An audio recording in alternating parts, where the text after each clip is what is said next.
Capítulo 47. He estado pensando en este asunto, Elizabeth, dijo su tío cuando salían de Lambton, y después de darle muchas vueltas, me siento más dispuesto que antes a juzgar las cosas como tu hermana Jane.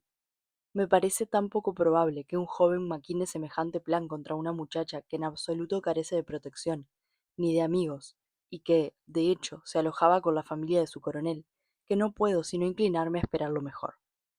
¿Acaso esperaba que sus amistades se cruzaran de brazos? ¿Acaso supone que podrá seguir en el regimiento después de semejante afrenta al coronel Forster? Si se compara con la tentación, el riesgo era demasiado grande. ¿Lo dices de veras? Exclamó Elizabeth, animándose por unos instantes. Lo cierto es que yo también empiezo a pensar como tu tío, comentó la señora Gardiner. Es una vulneración demasiado grave del decoro, del honor y de sus intereses. No puedo creer que Wickham sea tan horrible. ¿Tienes tan mal concepto de él, Lizzie, como para considerarlo capaz de eso? Quizá no sea capaz de perjudicar sus intereses, pero sí todo lo demás. Ojalá estuvieran ustedes en lo cierto, pero no me atrevo a confiar. ¿Por qué no fueron a Escocia si tenían esa intención? En primer lugar, replicó el señor Gardiner, no sabemos a ciencia cierta si están o no en Escocia. Tiene razón, pero el hecho de que dejara la silla de posta y alquilaran un carruaje es muy significativo, y además no se ha encontrado el menor rastro suyo en la carretera de Barnet. Bueno, supongamos entonces que siguen en Londres.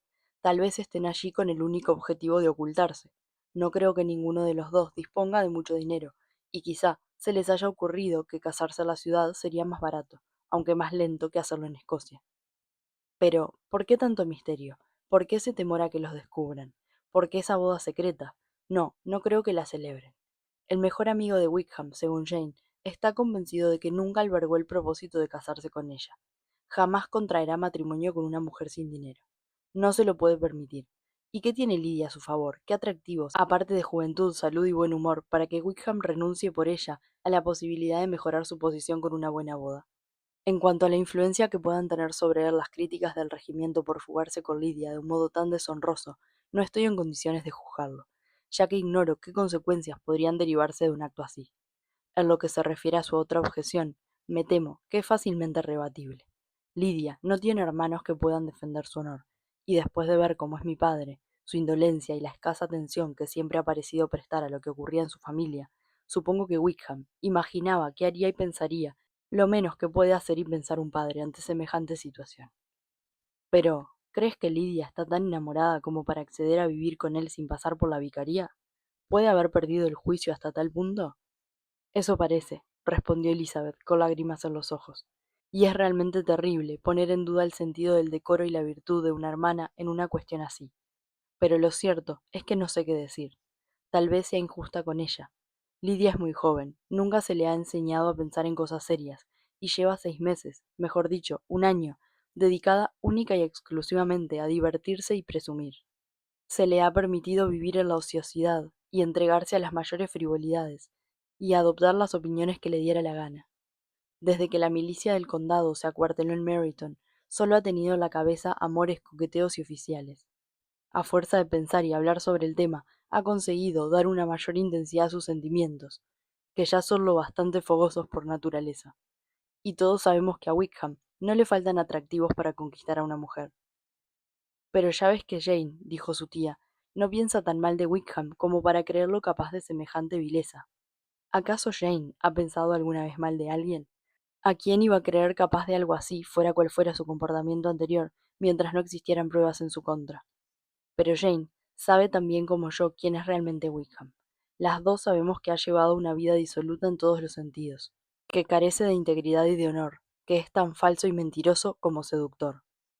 ¿Y tienes la certeza de todo eso? Preguntó la señora Gardiner, muerta de curiosidad por la fuente de información de su sobrina. En efecto, contestó Elizabeth, enrojeciendo. Ya le conté el otro día lo infame que había sido con el señor Darcy, y usted misma, la última vez que estuve en Longbourn, oyó lo que Wickham decía del hombre que le había tratado con tanta paciencia y generosidad. Y hay otra circunstancia, que no tengo libertad, que no merece la pena comentar, pero sus mentiras sobre la familia de Pemberley son innumerables. Por lo que me dijo de la señorita Darcy, estaba preparada para encontrar a una joven orgullosa, reservada y antipática, pero él sabía que era todo lo contrario. Sabía que es tan amable y sencilla como la hemos conocido nosotros. ¿Acaso Lidia no está al corriente de todo eso? ¿Cómo puede ignorar algo que Jane y tú parecen conocer tan bien? Sí, eso es lo peor. Hasta que llegué a Kent y vi con frecuencia al señor Darcy y a su primo el coronel Fitzwilliam, no supe la verdad. Y cuando volví a casa, el regimiento iba a dejar Meryton al cabo de 1 o 2 semanas. Por ese motivo, ni Jane, a quien le conté todo, ni yo, consideramos necesario revelar lo que sabíamos. Pues, ¿a quién podía serle de utilidad que acabáramos con su buena reputación en el vecindario? Y cuando se decidió que Lidia acompañara a la señora Forster, ni se me pasó por la cabeza que conviniera abrirle los ojos. Ni se me ocurrió que pudiera correr el peligro de que Wickham la engañara. No le costará mucho imaginar lo lejos que estaba de mis pensamientos que fuera a pasar algo así. Cuando todos se marcharon a Brighton, por lo tanto, no tenías motivos para pensar que se querían, ni el más mínimo.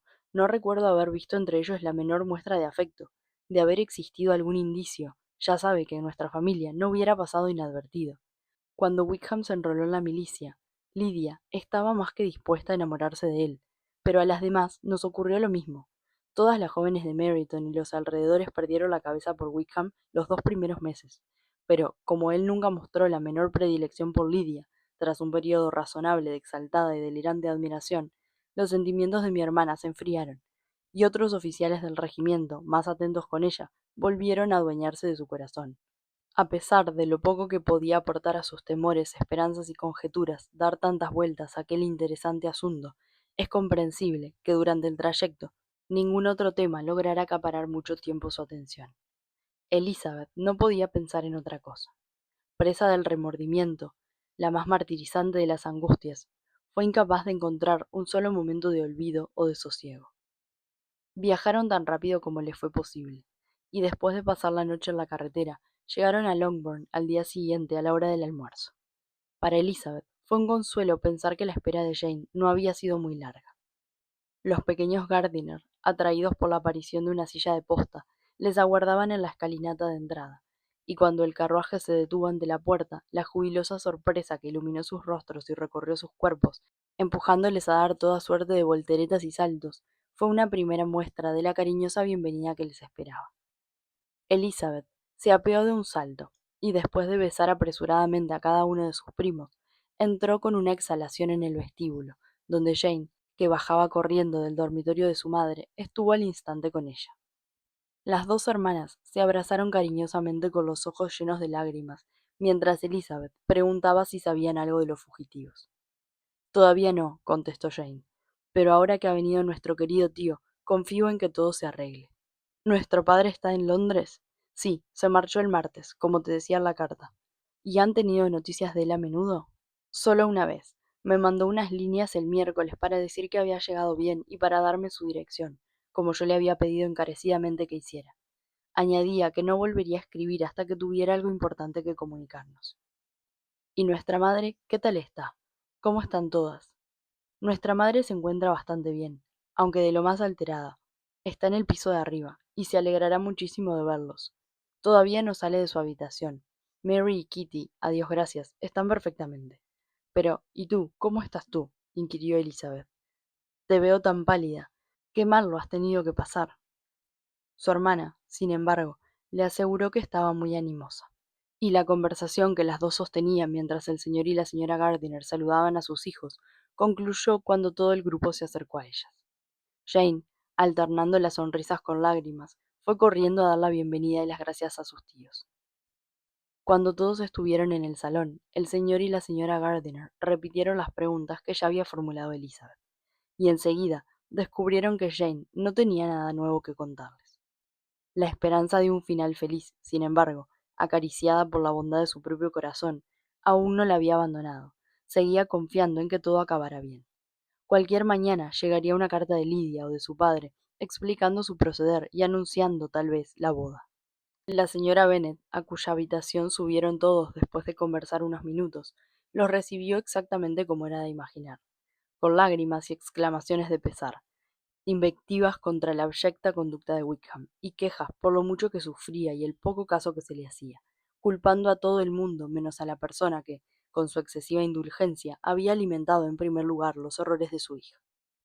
Si hubiera podido, dijo, hacer mi voluntad de ir a Brighton con toda la familia. Esto no habría ocurrido, pero la pobre Lydia no tenía a nadie que la cuidara. ¿Cómo es posible que los Forsters no estuvieran pendientes de ella a todas horas? Seguro que no le han prestado la menor atención, pues Lydia jamás haría algo así estando bien vigilada. No es esa clase de joven. Siempre pensé que el coronel y su mujer no estaban capacitados para hacerse cargo de ella, pero, como es habitual, nadie me hizo caso. Mi pobre niña. Y ahora el señor Bennet se ha marchado, y sé que se batirá en duelo con Wickham allí donde lo encuentre, y que éste le matará. Y entonces, ¿qué será de nosotras? Los Collins nos echarán de Longbourn antes de que mi marido se enfríe en su tumba, y si tú no nos ayudas, hermano, ignoro qué será de nosotras. Todos protestaron contra tan terribles ideas, y el señor Gardiner, después de hacer hincapié en el cariño que sentía por ella y por sus hijas, le comunicó su intención de salir para Londres al día siguiente, con el fin de ayudar al señor Bennet en sus esfuerzos por rescatar a Lydia. No te abandones a la desesperación, añadió. No sirve de nada. Aunque sea bueno estar preparado para lo peor, no tenemos constancia de que haya ocurrido. Hace menos de una semana que se fueron de Brighton. Es posible que tengamos alguna noticia de ellos en unos días, y hasta que no sepamos que no se han casado, ni tienen el propósito de hacerlo, no demos el asunto por perdido. En cuanto llegue a Londres, convenceré a mi cuñado para que se instale conmigo en Gracechurch Street, y entonces decidiremos juntos qué conviene hacer. Mi querido hermano, exclamó la señora Bennet, eso es exactamente lo que quería, y cuando llegues a la ciudad encuéntralos sin falda, estén donde estén, y si no se han casado todavía, oblígales a hacerlo. En cuanto al ajuar, no permitas que eso les detenga. Dile a Lidia que después de la boda tendrá todo el dinero que quiera para comprarlo.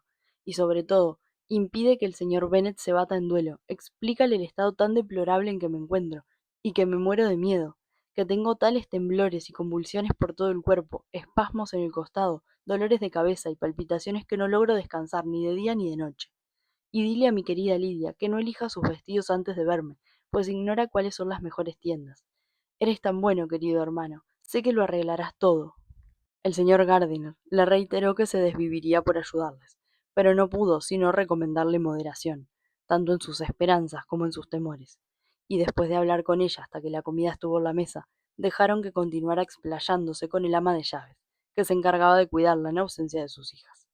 Aunque su hermano y su cuñada estaban convencidos de que no existía ningún motivo real para que se recluyera en su habitación, prefirieron seguirle la corriente, pues sabían que carecía de la prudencia necesaria para no irse de la lengua en presencia de los criados que atendían la mesa, y juzgaron más oportuno que solo una sirvienta, aquella a la que más podían confiar, estuviera al tanto de todos los temores y preocupaciones de la señora Bennet. Una vez en el comedor, no tardaron en unirse a ellos Mary y Kitty, demasiado ocupadas hasta entonces para salir de sus dormitorios. Una venía de sus libros y la otra de arreglarse. El rostro de ambas, sin embargo, estaba razonablemente sereno.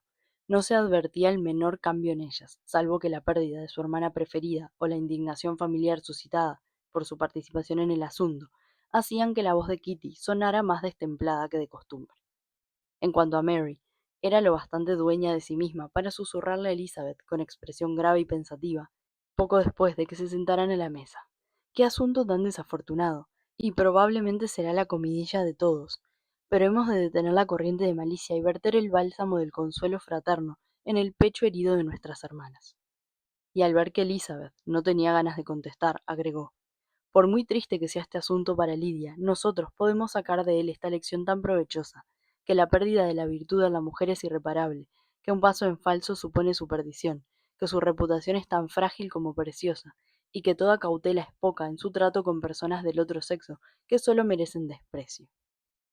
Elizabeth levantó la mirada estupefacta, pero estaba demasiado abatida para responder. Mary, sin embargo, siguió consolándose con reflexiones morales de ese estilo, inspiradas en la desgracia que tenían ante sí. Por la tarde, las dos hermanas mayores consiguieron pasar media hora solas, y Elizabeth aprovechó la oportunidad para hacer un sinfín de preguntas que Jane le respondió encantada. Después de lamentar juntas las terribles consecuencias de aquel episodio, indudables para Elizabeth y para Jane no del todo inevitables, la primera continuó diciendo, pero cuéntame con todo detalle lo que me falta por saber. No te olvides de nada. ¿Qué dijo el coronel Forster? ¿No intuían algo antes de la fuga? Debían de verlo siempre juntos. El coronel Forster reconoció que a menudo había sospechado cierta debilidad, sobre todo por parte de Lidia, pero nada que le pareciera alarmante. Lo siento mucho por él, no ha podido ser más atento y cariñoso con nosotros. Pensaba venir a Longbourn para comunicarnos su preocupación antes de descubrir que no se dirigían a Escocia. Cuando sus temores se hicieron realidad, adelantó el viaje. ¿Y Denny estaba convencido de que Wickham no se casaría? ¿Conocía sus planes de fugarse? ¿Habló personalmente con el coronel Forster? Sí, pero cuando éste le interrogó, Denny aseguró desconocer las intenciones de su amigo y eludió dar su opinión. Tampoco le dijo que estaba convencido de que no se casarían. Por eso tengo la esperanza de que quizá antes se le interpretara mal. ¿Y ninguno de vosotros dudó del enlace hasta la llegada del coronel Forster? ¿Cómo se nos iba a pasar semejante idea por la cabeza? Yo estaba un poco preocupada, temía que nuestra hermana no fuera feliz en su matrimonio, pues sabía que la conducta de Wickham no había sido siempre irreprochable. Nuestros padres lo ignoraban, y solo les inquietaba la imprudencia de la boda. Kitty confesó entonces, encantada, como es natural, de saber más que nosotros, que la última carta de Lidia la había preparado para semejante trance. Al parecer, hacía semanas que estaba al tanto de sus amoríos. Pero no había nada entre ellos antes de ir a Brighton, ¿verdad? No, creo que no. ¿Y el coronel Forster te dio la impresión de tener una mala opinión de Wickham? ¿Conoce su verdadero carácter? He de confesar que no habló tan bien de Wickham como antes. Le parece un joven temerario y derrochador. Y después de tan deplorable suceso, dicen que se marchó de Meryton dejando muchísimas deudas. Pero espero que sea un infundio. Oh, Jane, si no hubiéramos guardado el secreto, si hubiéramos contado lo que sabíamos de él, no habría sucedido esto. Tal vez habría sido preferible, respondió su hermana, pero revelar las faltas del pasado de una persona, desconociendo sus sentimientos actuales, parecía imperdonable. Nuestras intenciones no pudieron ser mejores. El coronel Forster les contó los detalles de la nota que Lydia escribió a su mujer. La trajo consigo para que la viéramos. Jane sacó la misiva de su libreta y se la dio a Elizabeth. Decía lo siguiente: Mi querida Harriet, te reirás al saber a dónde he ido, y tampoco yo puedo dejar de reírme al imaginar tu sorpresa cuando mañana por la mañana me eches en falta. Me voy a Gretna Green, y si no puedes adivinar con quién, pensaré que eres una ingenua, porque solo amo a un hombre en el mundo, y este es un ángel. Nunca podría ser feliz sin él, así que no te preocupes por mi marcha. No tienes por qué comunicárselo a mi familia si no quieres, pues eso hará que su sorpresa sea aún mayor cuando les escriba una carta y firme Lydia Wickham. Será tan gracioso. Apenas puedo escribir, me estoy riendo tanto. Te ruego que le prestes mis excusas a Pratt por faltar a mi palabra y no bailar con él esta noche. Dile que confío en que me disculpe cuando se entere de todo y que será un gran placer para mí ser su pareja en el próximo baile en que nos encontremos. Enviaré por mi ropa en cuanto llegue a Longbourn, pero me gustaría que antes de hacer el equipaje, Sally me cosiera un desgarrón en el vestido de muselina bordado. Adiós. Da recuerdos al coronel Forster de mi parte. Espero que brindéis por nuestro viaje. Tu amiga que te quiere, Lydia Bennet. Insensata, insensata Lydia, exclamó Lizzie cuando terminó su lectura. ¿Cómo pudo escribir esta carta en un momento así? Aunque por lo menos demuestra que su intención era casarse. Por mucho que después Wickham la convenciera de otra cosa, Lydia no se proponía ninguna infamia. Pobre papá, habrá sido tan duro para él. Jamás he visto a nadie tan trastornado. Pasó 10 minutos sin articular palabra. Nuestra madre se sintió indispuesta de inmediato, y en la casa reinaba tal confusión. Oh, Jane, dijo Lizzie, ¿hubo algún criado que no se enterara de la historia antes de acabar el día? No lo sé. Espero que sí, pero es muy difícil ser discreto en estas situaciones. Nuestra madre fue presa de la histeria, y aunque me esforcé cuanto pude, no creo que mi ayuda le sirviera de mucho. Supongo que el horror ante lo que podría suceder me dejó anonadada. Atender a mamá ha sido demasiado para ti, pareces agotada. Ojalá hubiera estado aquí para compartir contigo penas y preocupaciones. Mary y Kitty han sido muy cariñosas, y estoy convencida de que me habrían echado una mano en todo, pero no me pareció bien. Kitty es menuda y delicada, y Mary estudia tanto que debemos respetar sus horas de descanso. La tía Phillips vino a Longbourn el martes, después de que se marchara nuestro padre, y tuvo el detalle de quedarse conmigo hasta el jueves. Fue una gran ayuda y un gran consuelo para todas. Lady Lucas ha sido muy amable. Vino andando el miércoles por la mañana para expresarnos sus condolencias, y nos ofreció cualquier cosa que necesitáramos de ella o de sus hijas. Más valía que se hubiera quedado en casa, dijo Elizabeth. Es posible que sus intenciones fueran buenas, pero en una desgracia como esta, nadie tiene ganas de ver a los vecinos.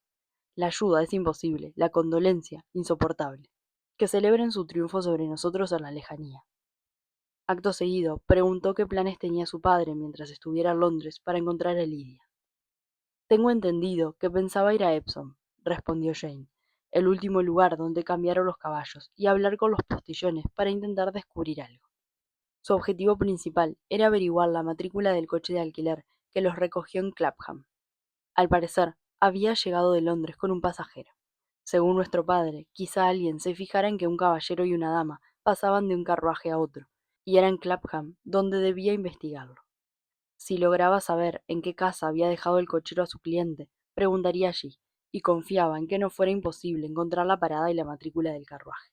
Desconozco qué otros planes albergaba, pero tenía tanta prisa por marcharse y estaba tan perturbado que solo pude averiguar, y con dificultad, lo que acabo de decirte.